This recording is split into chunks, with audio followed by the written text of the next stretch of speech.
Years ago, I had the honor of being invited here for a talk on the Sand Creek Massacre, and I was totally blown away by you guys. Totally. I'm blown away. I didn't even think about that.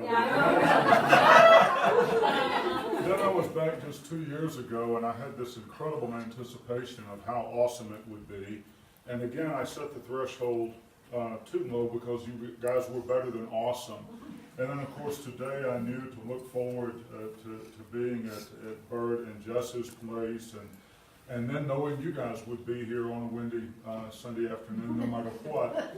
And so it really has become like a highlight for me. It's like, oh, I get to go to Mahanta. Forget going, New York. That's so not very valuable.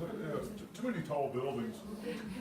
But I was really happy about this particular topic because I have to tell you, I don't know anything at all about the wind. Even though I'm a university professor and we're sort of windbags. And so I did what everybody does in the modern age. I get an email from Sandy and she says, we want you to come to Mahanta. And I go, yippee! And we want you to talk about wind. And I'm thinking, well, I don't know anything about wind. But I'll tell them I'm coming anyway because I'm looking forward to the experience. So I do what my students do when they don't know anything but decide to look it up instead of make it up. I Google the word wind. And so I got a Wikipedia entry that you will see. The next 7 things that came up in the initial Google search had to do with flatulence. And so I thought, oh well. Now, normally when I go to talks, I don't like people talking about why they picked the title, but this time I'm going to break my rule.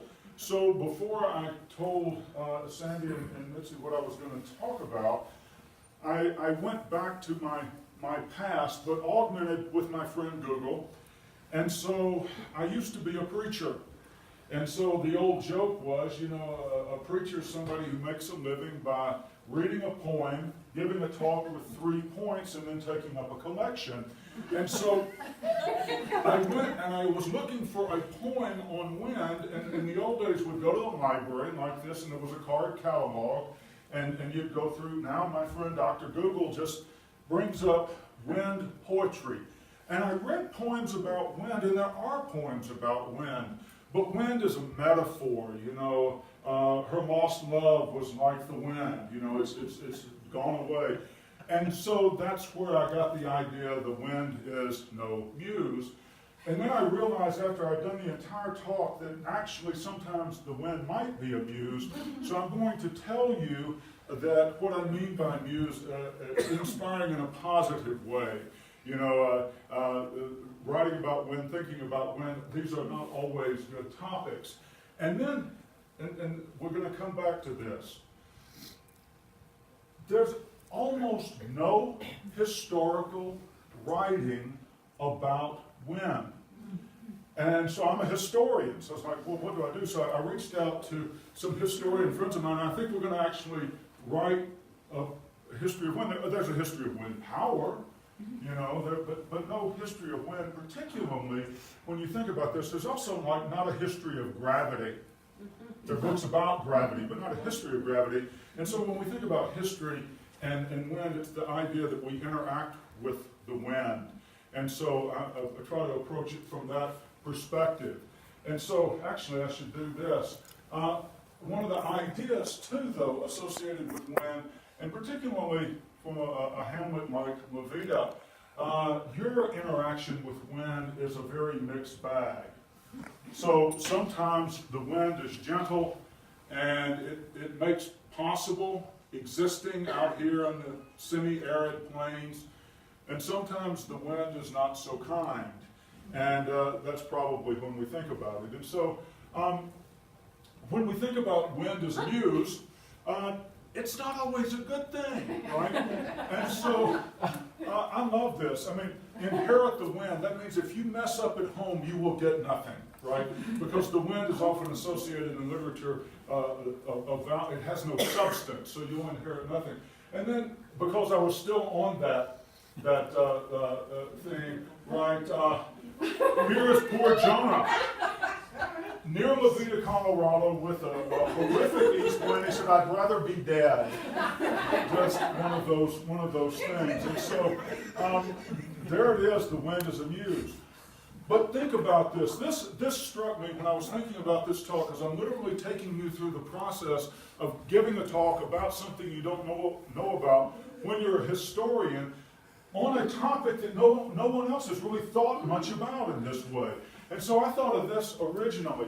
Just like the windmill and the plains and watering stock and earning a livelihood, the wind makes it possible to be here. Think about the wind and how some people came from one part of the world to another part of the world brought by wind, and how much that mattered. Being transported to a new place. So immediately I thought about another wind, and the wind is transport, and Dorothy and my ex-mother-in-law. I couldn't resist that. But so the wind is really this interesting place, this interesting phenomenon that makes possible lots of human activity. It takes people from one place to another. People try to harness the wind, and people try to cope with the wind.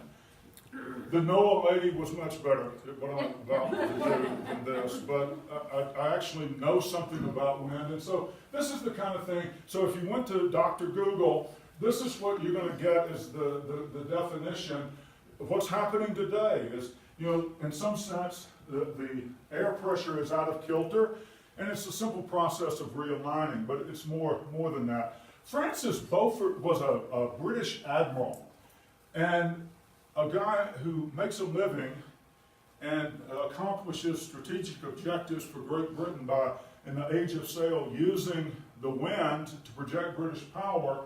And if you're using wind to project British power on the high seas, being able to talk about wind is really important. Hold gale, stay in port, right? You need to know that.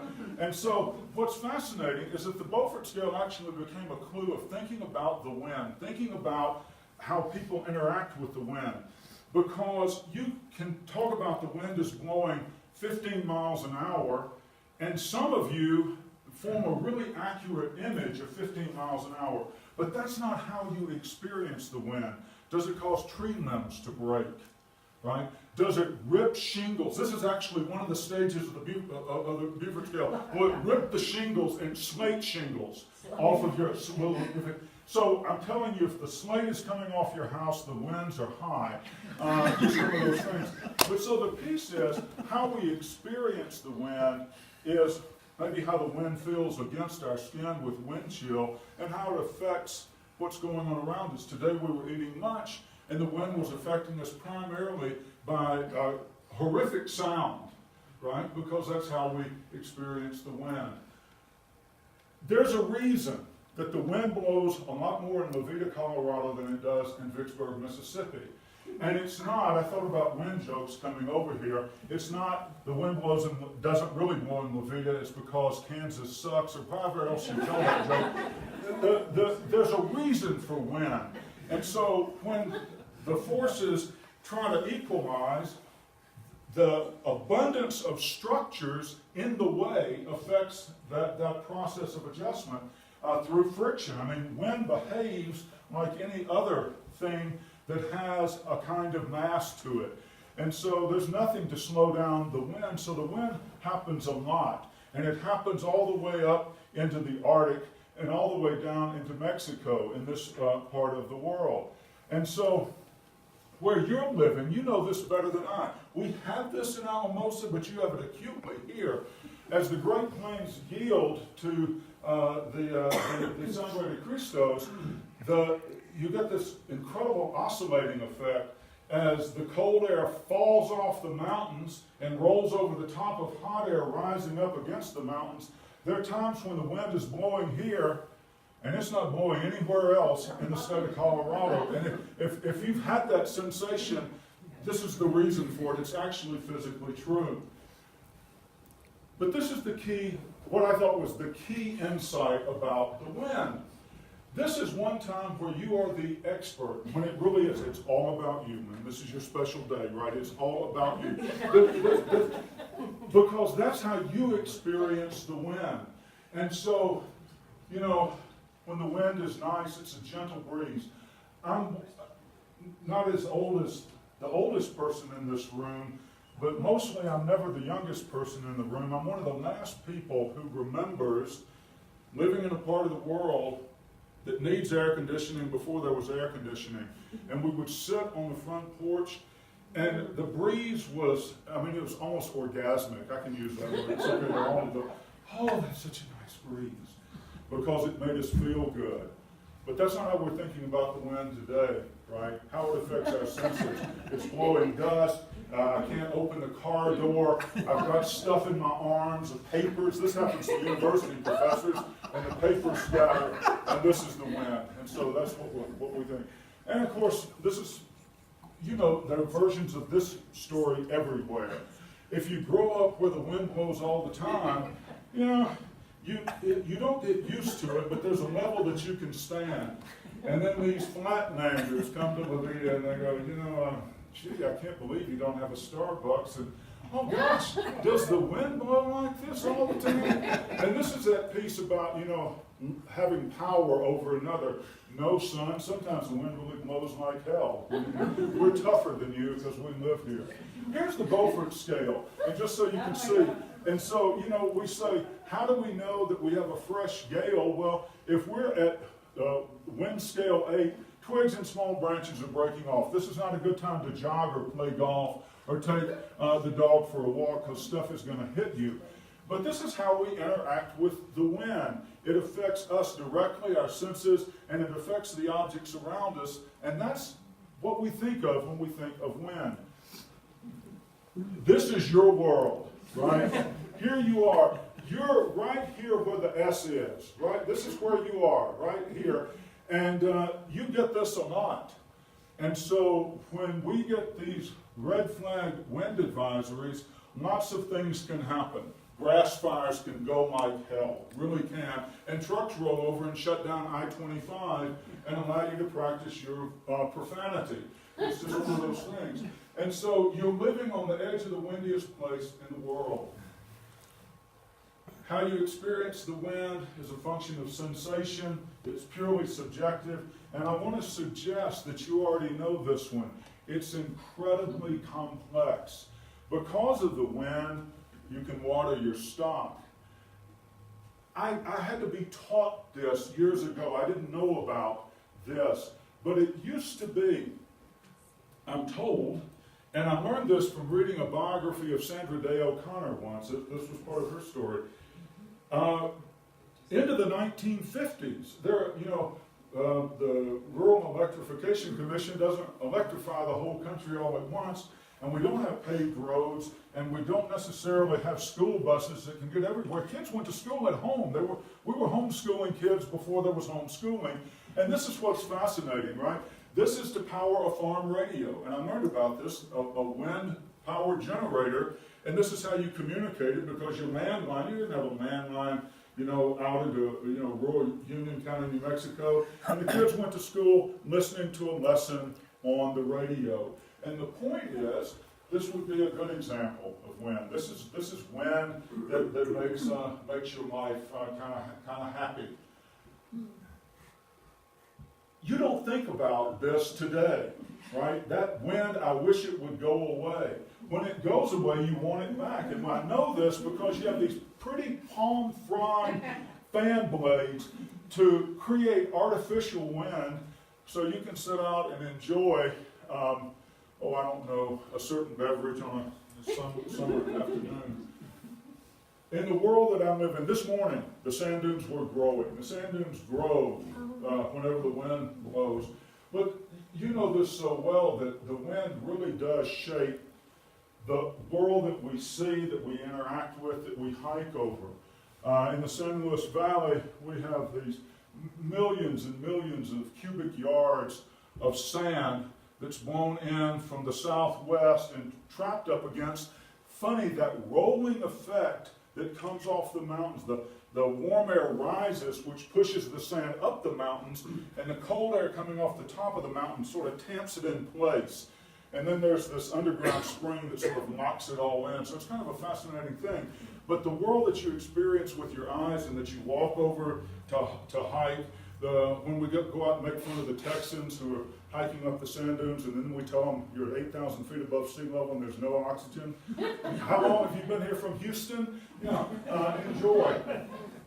But you can go out anywhere where there's wind. And west of here, over in like Moab, Utah, and places like that, the sandstone, shaped by running water and shaped by wind.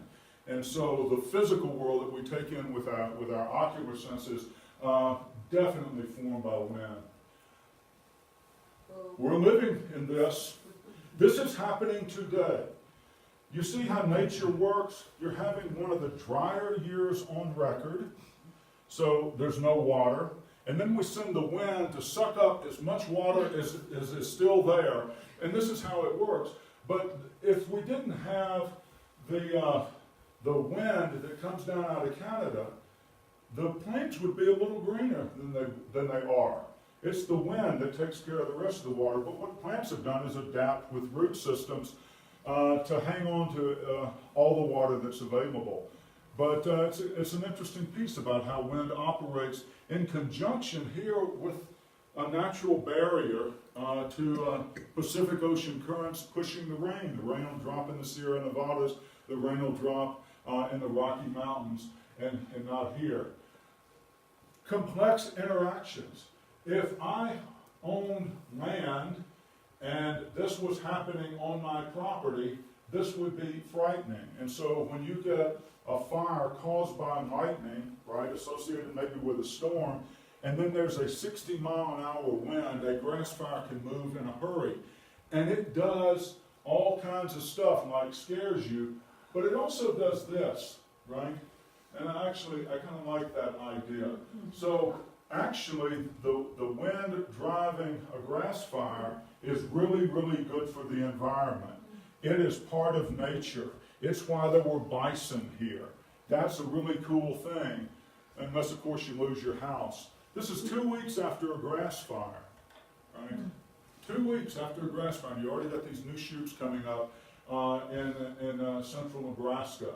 So, the wind, it's hard to have one opinion about the wind, except it is complex. And oh my gosh. So this is an interesting piece. This was a storm, or a lot of times I'll show you this one to make this point, but wind exacerbating the effects of nature. This was a time when wind pushed moist air. It sucked up moisture, wind-driven evaporation over the ocean, so there was more moisture, and it pushed this stuff into Colorado. And so we got a massive storm that normally would have been a small storm, but because of the wind, it was a much more severe storm. And this is the one that I like. Sometimes the wind that affects us the most isn't blowing in La Vida. It's blowing off the coast of Peru. And about every half dozen years, right, more or less, we have this El Nino effect, and when we do, it's big time. We don't expect blizzards in October, but about every half dozen years, we're due to get one, and I love this, right? Who wins with wind? Not the Humvee, right? So not only do you suffer, Humvees suffer terribly from wind. Just one of those things. And oh, by the way, this is in Colorado Springs, so maybe, they probably deserved it, right? It's one of those things. Our experience with wind is a good way to think about wind. We know wind is a physical force, but it affects us because of how it affects us as individuals. And one of the things that individuals, particularly in the United States, are taught, you're acculturated into this kind of thinking. You read in the book of Genesis, and have dominion over the earth and subdue it. Very important stuff. This is right before the Garden of Eden apple story. So, really important stuff. So people who are taught to think about dominating the environment are going to think about dominating wind as part of that environment. So what I did was throw something up here that is just loaded with ideas. All of this happened. So people leave the less windy, wetter east, and they come west, and they go, golly, this isn't like where I used to live. No kidding. Because you are not where you used to live, you are in fact somewhere else. But we want to make somewhere else like what we're used to. So when people came from the east, where it rains, to the arid west, where, wait, it doesn't rain, they wondered, why isn't it raining? And they thought, well, maybe we can fix that. So what we're going to do is we're going to tell ourselves a lie. When we plow God's good earth, right, moisture is released and it'll go up into the heavens and it'll form clouds and then it'll come back as rain. And so all we have to do is turn the plains of Colorado into Ohio. Then Ohio will occur. Spoiler alert, that did not happen. So we did the next thing. So this is a true story. Right after the Civil War, developers and the Army, kind of this interesting alliance, right? What are we going to do in the West? It doesn't rain. I know. In rain clouds, there's all this electrostatic energy, and there's electricity in telegraph wires. And sort of the way this was explained, they're going to kind of mate, and that's going to make rain. It didn't work out that way. I'm just telling you. And so we still do this today, sort of, but I got an idea. You know, all that moisture in those clouds way up there, we can just shake it out through vibration.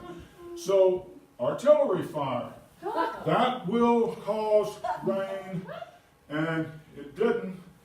So then we come back to this idea, maybe the problem is we're not including the wind in our calculations. So what we want to do is we want to plant these windbreaks, and in effect those windbreaks will cause the rain to tumble out of the sky as the wind blows over the windbreaks. People seriously considered this possibility, including the guy that gave us Arbor Day. Arbor Day started as an idea to turn Nebraska into Ohio. That's where it started. That was the belief. And here's the cool thing, fake news, fake news.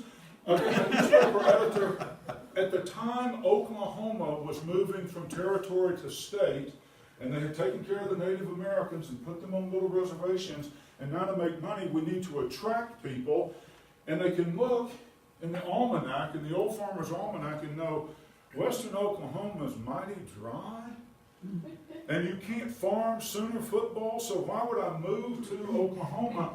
So William Little says, don't worry. If you come and plant trees, there will be rain. Trust me, I'm a journalist. Just saying.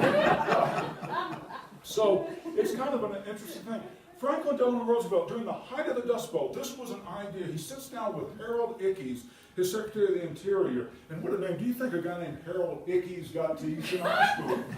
I'm going to suggest that happened, but what if we just plant lines of trees from Canada to Mexico, and that'll knock the rain out of the sky. The wind will knock the rain out of the sky, and we'll solve this Dust Bowl problem. It's amazing what happens when there's a need to conquer the unconquerable, what people will come up with. Just one of those things. And so, at a small scale, we did this. It was like, I can't show up at 10:30 for an 11 o'clock brunch. I can show up at like 10:40, that'll be fine. So I got to drive around the sort of suburbs of La Villa, and you do this here. But people have planted shelter belts around their homes to try to make their homes as livable as possible. And farmers have planted shelter belts to keep their topsoil in place. Not all aspects of tree planting on the plains were bad. It's just not going to turn the plains into Ohio. Just one of those things. Here's one of these things that actually works in some sense. This is a workable use of wind. And so, early on, railroads used windmills to pump water out of the ground for the big storage water tanks to water their railroad engines, and that was kind of cool. And so, we're building the Transcontinental Railroad, completed in 1869. 4 years later, Joseph R. Glidden figures out how to twist long pieces of metal into barbed wire, and now we can fence cattle in, depending on the jurisdiction. You either fence cattle in or farmers fence cattle out. You either have fence law or range law. But now that we can do that, we can use all that grassland and all that wide open space and raise cattle, and we can pump water out of the ground. And I didn't do this because I am not an expert in windmills, and I learned there are people who devote their whole lives to the study of windmills, and I'm not going to do that. But sometime go see Dr. Google, and there are all these really cool pictures of really sophisticated devices that people built to try to power pumps, to pump water out of the ground. And eventually, the homemade devices yielded to commercial products. And sort of the 1910 to 1920 is like the golden age of store-bought windmills. And here's the funny thing. This is the windmill human experience story. The 1910s are the heyday of store-bought windmills. That's also the wettest 10 years on the plains in history. So lots of people are making it in farming just in time for the wettest 10 years to give way to the driest 10 years. And now you know the rest of the story. Then we got the Dust Bowl. You can figure out what that might mean. Anybody visited this place? No, but I'm going to. Me too. Me too. I thought this was so cool. And so you can do this, and then you can go down and see where the Washita Massacre occurred. So you can have a fun visit, and then really get down on human beings later in the afternoon. It's really, really, really, really cool. And there's another one in Amarillo, Texas, but this has the best pictures. Just check this out. So, when you think about this, for people who came to this windy, dry place, the wind was a solution for a long time. It promoted growth and prosperity and the quality of life, and it worked until it didn't. People had to figure it out. One of the best subjects to study historically, we call them Westering Women. I don't call them that, but the first scholar who studied these women who came west, that's what they called them. So first, you're a woman and you marry a man. Oh gosh. And then he says, Clementine, I have an idea. We're going to move to Westering County, Colorado. Okay. And when we get there, there's not going to be any logs with which we can build a log cabin. So, honey, I've got this great idea. Hold my beer. Let me show you this. We're going to cut the dirt and the grass into little bricks. And we're going to take these, did I mention they're bug infested? We're going to build walls, and this is where we're going to live. But from an anthropological perspective, this is an incredible adaptation to what's available. And so this is what people do, right? You have to build shelter to stay out of the wind. Because there's wind and evaporation, they're not trees. Because there's wind and evaporation, the plant life is has incredibly sophisticated root systems. So you really can cut sod into bricks and build a structure and live in it to get out of the wind. I think that's kind of a fascinating thing. And then thankfully Sears and Roebuck, and then something called rural free delivery, and you can have window treatments in your sod house. And that's exactly what Westering Women actually did. This is a photograph taken not too far from here. This is near Mahanta, Colorado, in the spring of 2007. And you remember that when we got that incredible dump. I'll tell you the true story. What's the last chance? It used to be last chance and not chance here on the main highway. The only time in the whole time I have been alive that weather kept me from getting anywhere was in the spring, driving out onto the plains, and we got one of those spring dumps, and I got to that our chance, and this is when I knew I was having problems. I'm in four-wheel drive, and my front wheels are slipping. This is a problem. And so, you know, when you high center in a four-wheel drive on the pavement, and so this is bad stuff, right? And I wasn't able to interview the cows, but I think, wow. But when you think about what we do write and talk about that has to do with wind as people, the stories that we tell, or when wind drives great events. Two stories. I'm from Vicksburg, Mississippi, and in 1953, our local paper won the Pulitzer Prize for putting out an edition after a killer tornado. I'm also a Hurricane Camille survivor, right? And there are still people, you know, that talk about Camille the way that young people today will talk about Hurricane Katrina. It's kind of like Pearl Harbor. It shapes your consciousness. And so the extreme events often become part of the lore, and sometimes these events are especially extreme. You know this story. You know this story. This is a terrible story. And so this is a funny thing.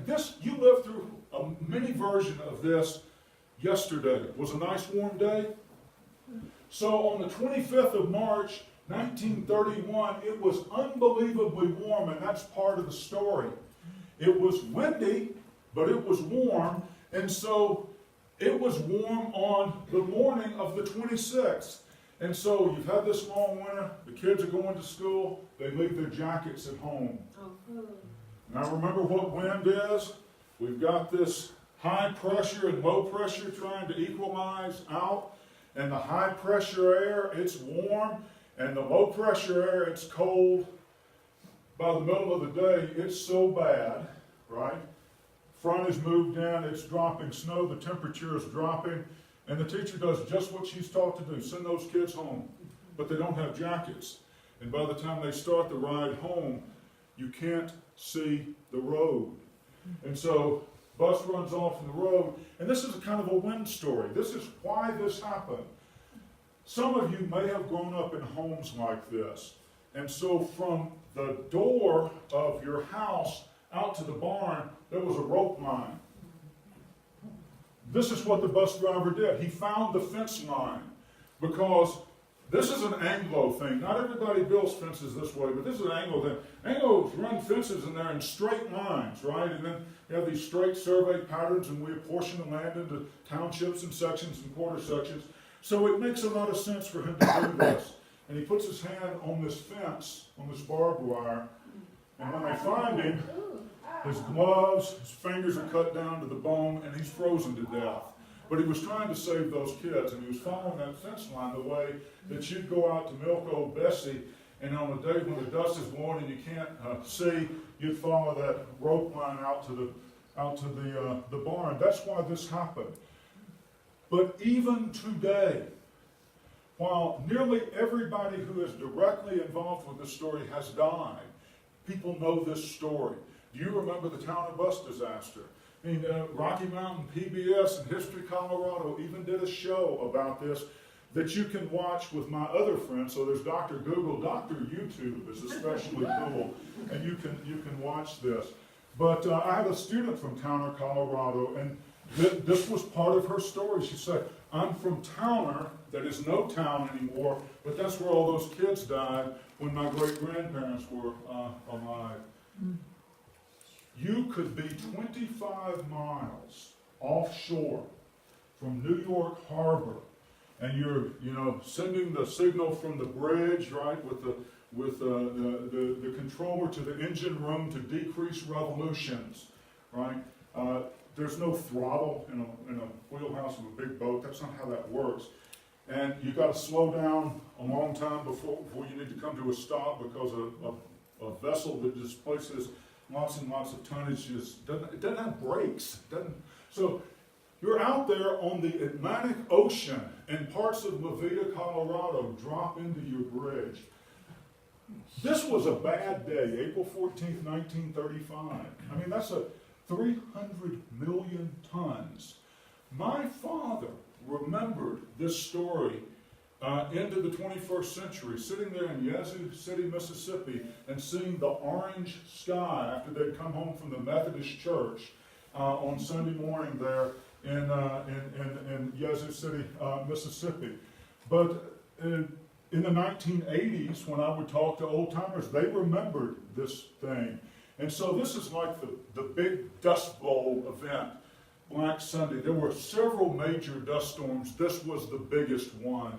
And that wall of dirt's about 275 feet high.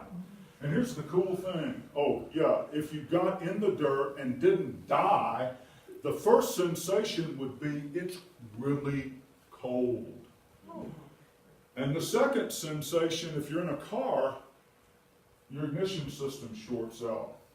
So that's why you had chains you tie chains to the frame of the car to try to ground the static electricity.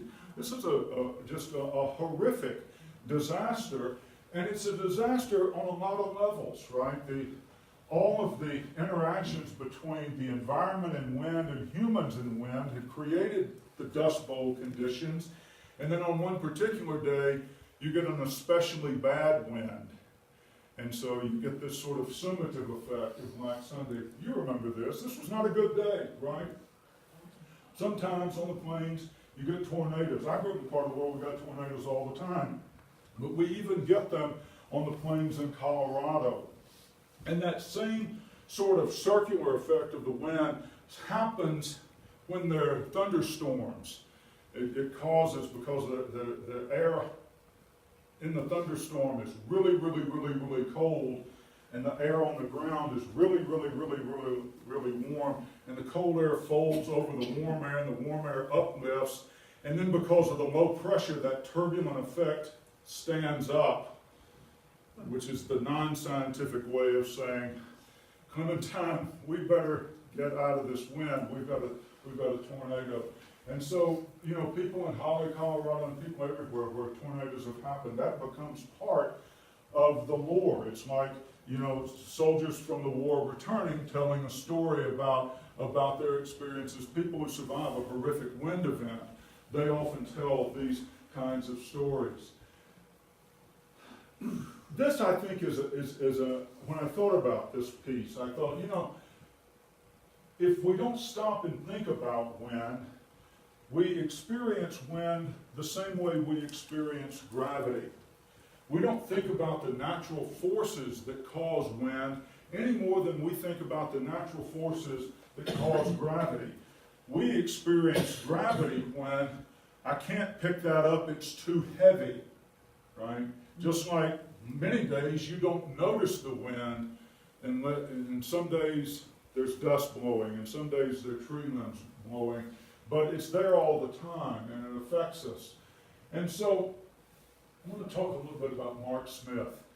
And this is about how historians do history and how we're learning to do history better. People feel pain all of the time. There's odor all of the time. And nobody ever thinks to analyze that kind of thing. So Mark Smith, who's been at Clemson University, a number of places, he writes sensory history. And I learned doing research for this topic, there is no sensory history of wind. There is a great publishing opportunity for the history of wind if you're into it. And the fact is, people are talking today at lunch, man, I'm losing my mind because of this wind. People do, there are measurable symptoms of people doing bad things because of wind. And so it is a subject worth investigating, but because we take the wind for granted, like we took smell for granted, or the experience of sound for granted, we don't write about that the way that we write about war and social policy and things like that, or cinema. So there's this incredible opportunity to think about really how does wind impact the human condition, and particularly our sense of ourselves as people on the planet, right? Well, I'll show you what I mean here in a moment. I stole this actually from Sandy, but I just dressed it up a little bit because she says, wind unites us. It's something, in some sense, we can all complain about.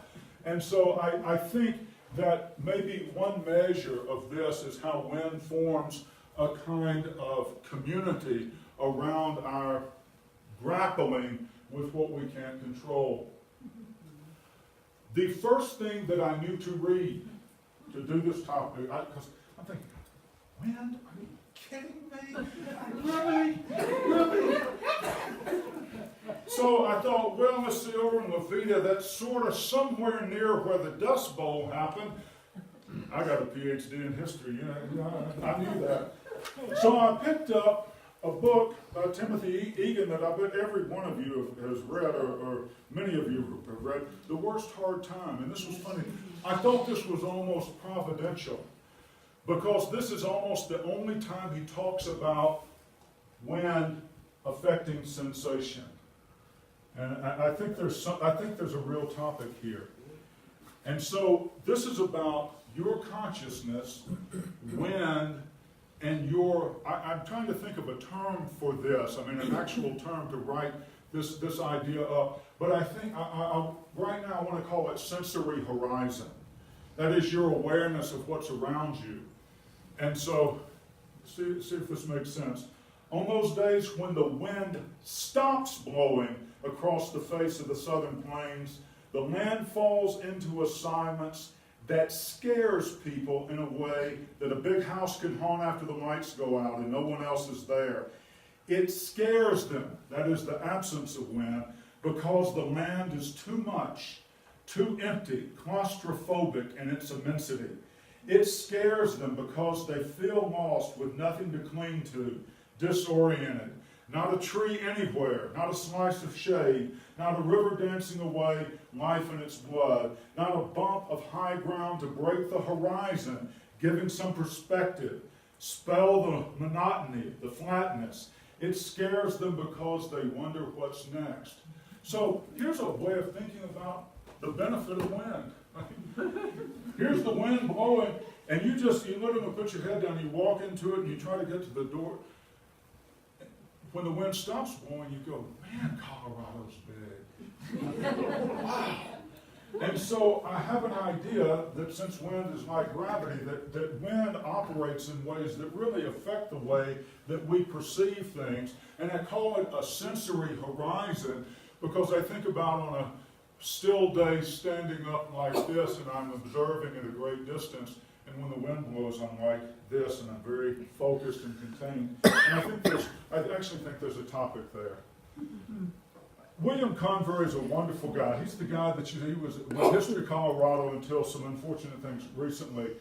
But I think this is especially true with wind, right? That we can never conquer nature. We can only negotiate. Or what Timothy Egan wrote, I didn't want to read the whole passage. He says at the end of that long passage that wind teaches humility. You can never conquer nature. You can only negotiate. But you guys already knew this because you have been negotiating with wind all along. And so you just think about that. You know it's coming. And we want the snow to stay on that side of the fence and keep it off the highway. Because, here's the problem with our interaction with wind. It limits our sensory horizon in lots of ways, including when we're driving in drifting snow. So I really didn't have anything profound to say about wind, which I think is actually sort of the piece. It's simply something that shapes